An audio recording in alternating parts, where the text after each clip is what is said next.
Hello everybody, my name is welcome back to another video thing. As I was editing this video, I realized I didn't do an intro. Today, we are going to be renovating my table in my game room to make it look a little bit different than it did before.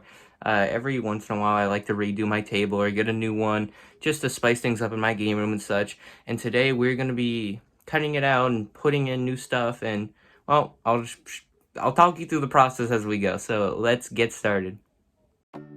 Alrighty, and this is the table we're working with. It's got like this galaxy design on it right now. It used to be pure black, but I put the galaxy on because I thought it looked cool. I really like this table because it lifts up and I can store all my controllers in here. It used to light up, but I think the batteries died in that. I've got SNES cartridges as like coasters inside, and I really like this table a lot. It's also got like 4 storage containers on the outside, which really helps storing like accessories and stuff like that. And I really do enjoy this table, but I do think it's time to get something new on top. So we're gonna change it up.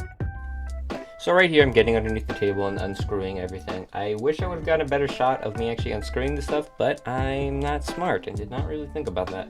So I'm unscrewing everything right here, and I'm getting the table off, as you can see right now. So I'm here in my garage, got it laid out. Sorry my garage is an absolute mess or whatever, but I'm going to be cutting out a square in the middle of it using my Dremel all the way through. I guess if I'm doing all the way through, I might not have to use my Dremel all the way, because this is only about, I'd say, ½ an inch thick. I want to be able to store video games inside of it, so I might do a little bit bigger than that. Have not decided quite yet. If I don't, then I'll use my Dremel all the way through. Otherwise, I can cut through with a jigsaw. So either way, probably won't be that bad. I've decided it's going to be about 27.5 by 20 of a square in the middle. And yeah, I gotta draw it, line it up, then I'll have to paint it and stuff. But yeah, I'm going to get this put on a horseshoe and we'll go from there. Hello, VoiceOver Hunter here once more. What I'm doing here is using a 90-degree angle to measure everything, make sure it's square, make sure it's centered in the middle of the table. And then I'm going to be using a drill to drill at each corner, so it's much easier to get my jigsaw in there in order to cut it completely out. Okay, it is done. Well, not done. Nowhere near done, actually. But the part I want it done is done. So, oh my lord, got these boys out of here. It's kind of hard, probably hard for y'all to see. Let's get these.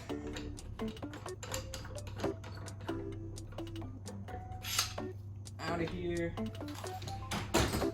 And then I can lift this bad boy out.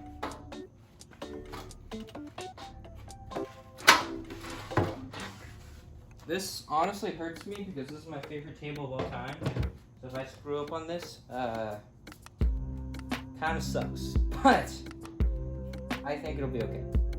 It's looking pretty good so far. Here, I can move y'all so you can see it right there. Had to use this to reinforce the below so this wouldn't crack. But yeah, it's just a big old hole in the middle right now, and I've got to Dremel this out a little bit so I can fit the plexiglass in, and yeah, we'll see how it goes from there. Alrighty, got all of the framing all the way across the edges completely done. And I actually had a test piece of plexiglass just to see if I did the right thickness or not, and it's actually looking pretty good.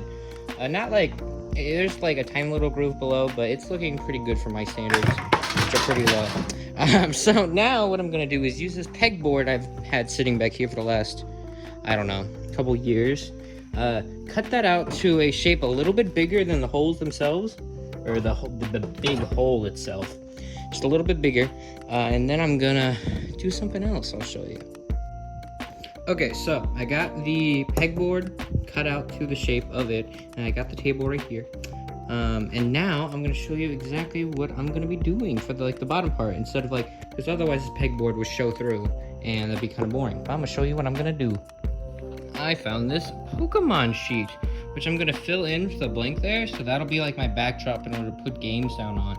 And I think it's a pretty nice looking sheet. I like the white and blue they got going on, and Pikachu appearing every once in a while. I think it's gonna work out really well.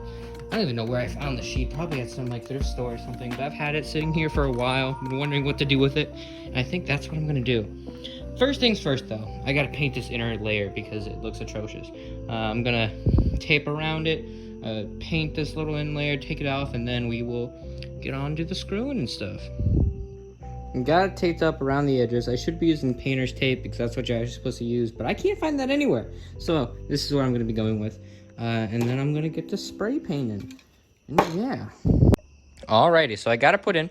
I recorded it, and then after I was finished, I realized that it did not go through.